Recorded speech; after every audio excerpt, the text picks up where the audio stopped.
Hello बच्चों, चलिए प्रश्न को देखते हैं। पुष्पीय पौधों के कार्य और वृद्धि में जीर्णता एक क्रियाशील कोशिकीय विकासीय प्रक्रिया है जो निम्न में से किसमें इंगित होती है। हमारे पास दिए हुए विकल्प हैं। विकल्प ए एक वर्षीय पौधा, विकल्प बी पुष्पीय पौधा, विकल्प सी वेस्लेस और ट्रिकिडस विभेदन, विकल्प डी पत्ती का विलगन। प्रश्न की मुख्य अवधारणा है, मुख्य अवधारणा, इस प्रश्न की मुख्य अवधारणा है जीर्णता।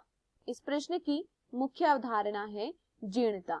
देखिए, अगर बात की जाए जीर्णता की, तो जीर्णता क्या होता है? जीर्णता का अर्थ है विकास का रुकना। जीर्णता का अर्थ क्या है? जीर्णता का अर्थ है विकास का रुकना या विकास को रोकना। जीर्णता का अर्थ क्या है? विकास का रुकना या विकास को रोकना।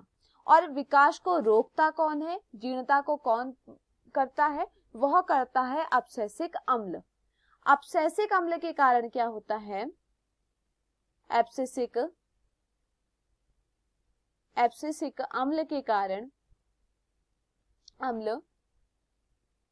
के कारण कोशिका विभाजन रुक जाता है। इसके कारण क्या होता है? इसके कारण कोशिका विभाजन रुक जाता है, जिसको हम क्या कहते हैं? जीर्णता कहते हैं। अब्सेसिक अम्ल के कारण क्या होता है? कोशिका विभाजन रुक जाता है और इसी को हम क्या कहते हैं? जीर्णता कहते हैं।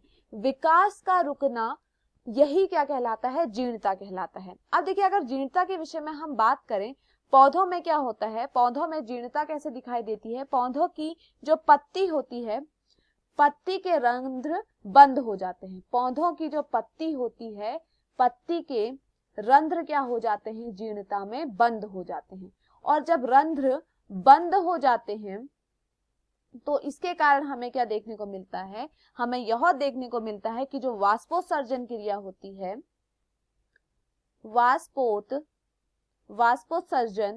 वाष्पोत्सर्जन प्रक्रिया, यह क्या हो जाती है? यह रुक जाती है। और वाष्पोत्सर्जन प्रक्रिया के रुकने से क्या होता है? इसके रुकने से पत्ती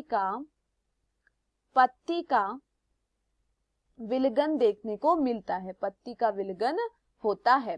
चलिए प्रश्न को देखते हैं।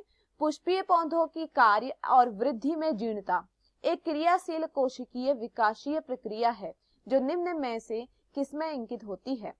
विकल्प ए दिया गया है एक वर्षीय पौधा, तो यह गलत है। विकल्प बी दिया गया है पुष्पीय पौधा, यह भी गलत है। विकल्प सी दिया गया है वेस्लेस और ट्रिटिडस विभेदन, तो यह भी गलत है। विकल्प डी दिया गया है पत्ती का विलगन, तो यह यहाँ पर क्या होता है? सही होता है। तो दिए हुए विकल्पों में हमारा सही विकल्प है विकल्प डी। मैं आशा करती हूँ आपको यह समझ में आया हो। धन्यवाद।